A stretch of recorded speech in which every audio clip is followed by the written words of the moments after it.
Hello students, welcome online classes based up academy senior secondary school Maharajan. Today I will discuss class 11 physics chapter 4 motion in a plane. तो आज हम लोग chapter 4 में motion in a plane पे discuss करेंगे कि acceleration of a body down a rough inclined plane. यानी अगर कोई बॉडी किसी इंक्लाइंड प्लेन पे है, जैसे मान लो ऐसे कोई प्लेन है, इस पर कोई बॉडी ऑब्जेक्ट जो है डाउनवर्ड नीचे की तरफ अगर मूव करते हुए नीचे आ रहा है, तो उस केज में उसका एक्सेलरेशन क्या होगा। तो इसको निकालने के लिए हम पहले एक फिगर ड्रा करते हैं।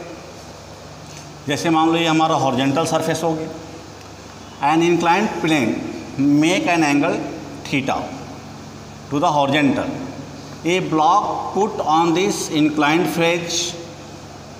तो जो ही हम इस ब्लॉक को इस पर रखेंगे तो mass of this block be resolving in the two parts. तो इस ब्लॉक का जो मास यानी जो वेट होगा वो रिसॉल्व होगा with two component. They are the known as the vertical and horizontal component. तो horizontal component they are the making the normal reaction R, और आर के अपोजिट जो हमारा होगा mg cos theta.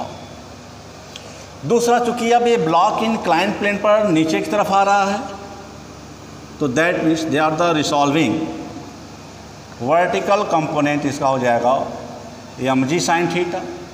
And a friction भी arise on the inclined plane. तो अब ये हो गया कि फ्रिक्शन इंक्लाइंड प्लेन पर इस मोशन के अपोजिट हो गया। वेट ऑफ दिस ब्लॉक भी resolving the two component mg sin theta opposite to normal reaction and mg sin theta parallel to inclined plane. तो in this case the resultant weight mg make an angle theta with mg cos theta. तो इस case में जब आएंगे तो अब यहाँ पर लिखेंगे when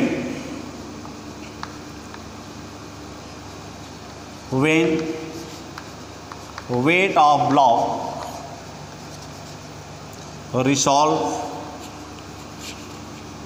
resolve into two component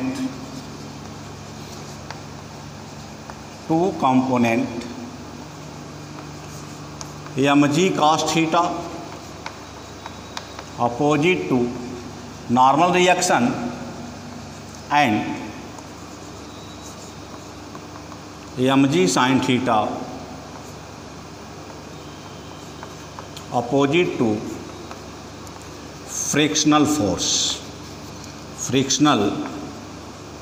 force capital AF। तो इस केज में जब हमारा यह स्टेटमेंट मिल गया, तो इस स्टेटमेंट को अगर हम आगे बढ़ाते हैं तो अब चूँकि हमने जो ये स्टेटमेंट लिखा है, इसको चूँकि हमने जो फिगर ड्रा किया उसका स्टेटमेंट लिखा कि कौन फोर्स किस दिशा में काम कर रहा है, उसका डायरेक्शन क्या है। तो इतने के बाद अब जब हम इसके सोल्यूशन पाएंगे, तो जबकि कंडीशन हमारा बना हुआ है कि R be equal to mg cos theta, R equal to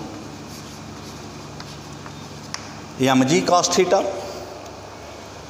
और जो net force F small f equal to mg sin theta minus frictional force where small f is the net force. तो जो net force है, क्योंकि block move in downward है inclined face पे और friction उसके अपोजिट है, तो mg sin थीटा और फ्रिक्शन का जो डिफरेंट होगा उस ब्लॉक पर लगने वाला वो क्या होगा, नेट फोर्स होगा। तो अब इस तरह से अगर हम नेट फोर्स की बात करें तो ये हो जाएगा F इक्वल टू ma, यानी that means ma equal to, तो अब ma इक्वल टू हम निकाल सकते हैं। तो F की वैल्यू आ गया, तो हो गया mg sin theta minus AF। अब इसको हम लिख सकते हैं ma equal to mg sin theta minus mu into R. Mu into R कहाँ से आया, तो इसको आपने पहले वीडियो में प्रूव किया था कि म्यू इक्वल टू होता है F/R रफली। तो अगर हम क्रॉस मल्टीप्लाई कर दें तो हो जाएगा F equal to mu into R. अब चूंकि आर का वैल्यू किसके इक्वल है, एम जी कॉस थीटा के इक्वल है, तब आर के वैल्यू को पुट अप करेंगे तो हो जाएगा m a equal to m g sine theta minus mu m g cos theta. अब इस केस में एम जी और एम जी कॉमन ले लें,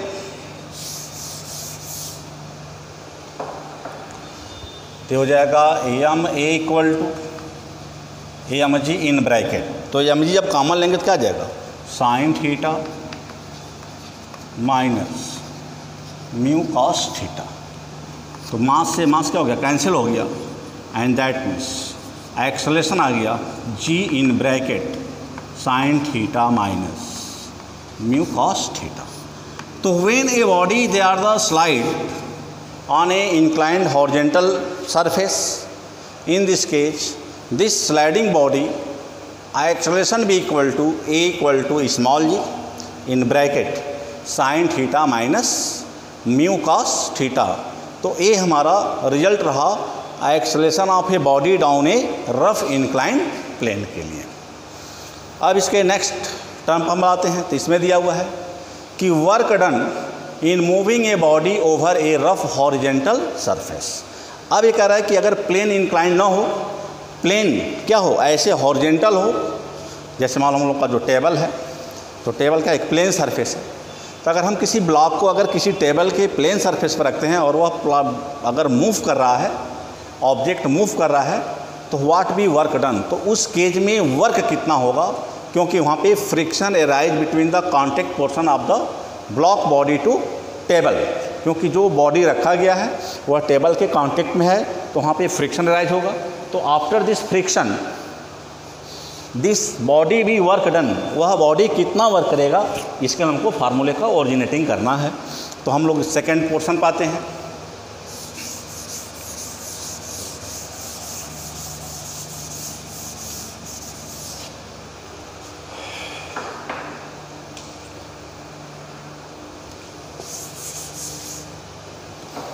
तो अब इस फेज में आते हैं।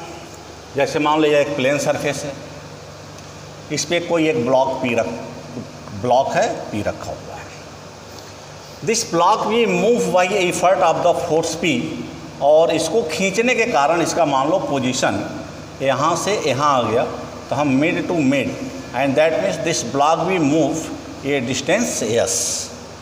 तो जब हम ब्लॉक को इस दिशा में खींच रहे हैं तो फ्रिक्शन भी work are the opposite direction, तो फ्रिक्शन उसके अपोजिट वर्क करेगा, और इस ब्लॉक पर चूँकि अब यहाँ पे आर का जो फेज है वह वेट कंपोनेंट में नहीं बनेगा, क्योंकि यहाँ पे प्लेन इंक्लाइन फेज नहीं है, प्लेन फेज है, तो प्लेन फेज में नॉर्मल रिएक्शन भी equal to weight of the block. तो अब इसके सेंटर से जो नॉर्मल रिएक्शन अपवर्ड हो रहा है वही वेट इसका नीचे काम कर रहा है। तो ऐसे केज में अब हम पहला, अब जो हमारा टर्म आएगा कि suppose the block which mass is the m, then it normal reaction force, यहाँ पर लिखते हैं suppose the mass of block is m, then its normal reaction force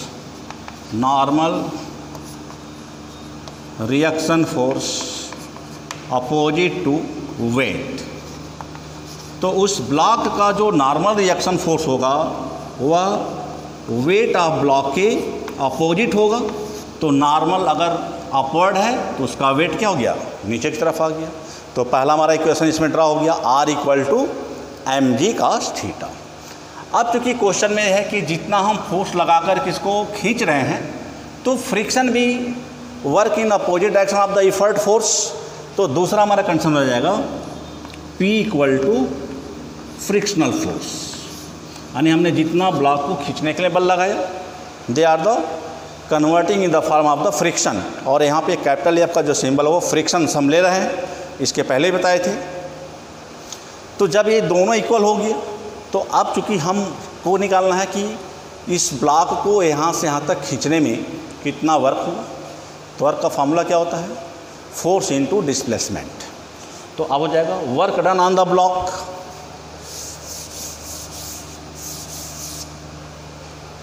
work done on block, W equal to P into S, यानी force into displacement. तो P की value किसके equal है, F के इक्वल है, मल्टीप्लाई बाई एस। अब F किसके equal है, म्यू इंटू आर के इक्वल है। तो F इक्वल टू हो गया म्यू आर। फिर ये कहाँ से आया, तो इसमें प्रूफ हुआ था कोएफिशिएंट ऑफ फ्रिक्शन, तो F equal to mu R, ये रफ दिखा रहे हैं, इंटू एस हो गया। और R किसके इक्वल है, mg की इक्वल है, तो हो गया mu mg multiply by S.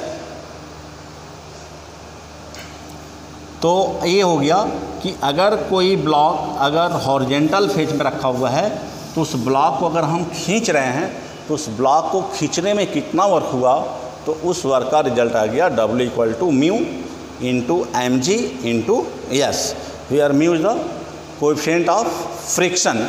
यह कोएफिशिएंट ऑफ फ्रिक्शन का टर्म है, ये पहले वीडियो में, इसके जस्ट पहले वीडियो में डिफाइन किया गया था। अब इसके बाद हमारा तीसरा इसका पॉइंट आता है C, work down in moving a body up a rough incline plane.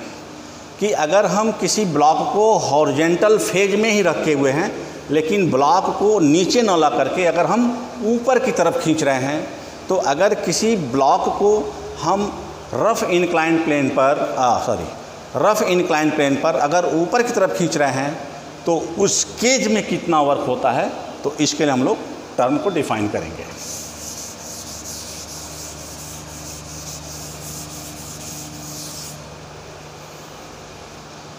तो अब इसमें दिया हुआ है, इसमें मैं फिगर ड्रा करते हैं, work done in upward direction. तो मान लो ये ब्लॉक हो गया, तो नॉर्मल रिएक्शन फोर्स R, फिर से स्टेटमेंट वही आ रहा है,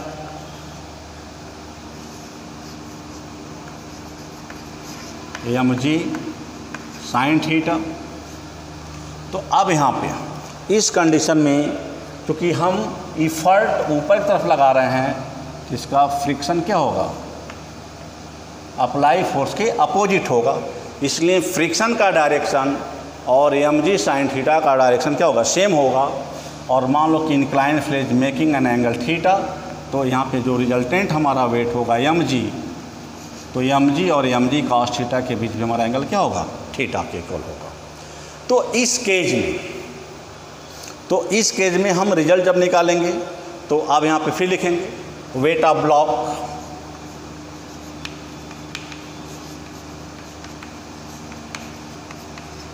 weight of block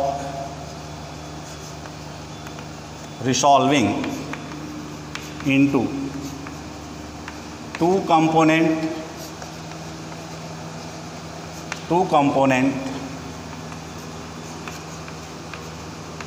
in horizontal mg cos theta and mg cos theta opposite to normal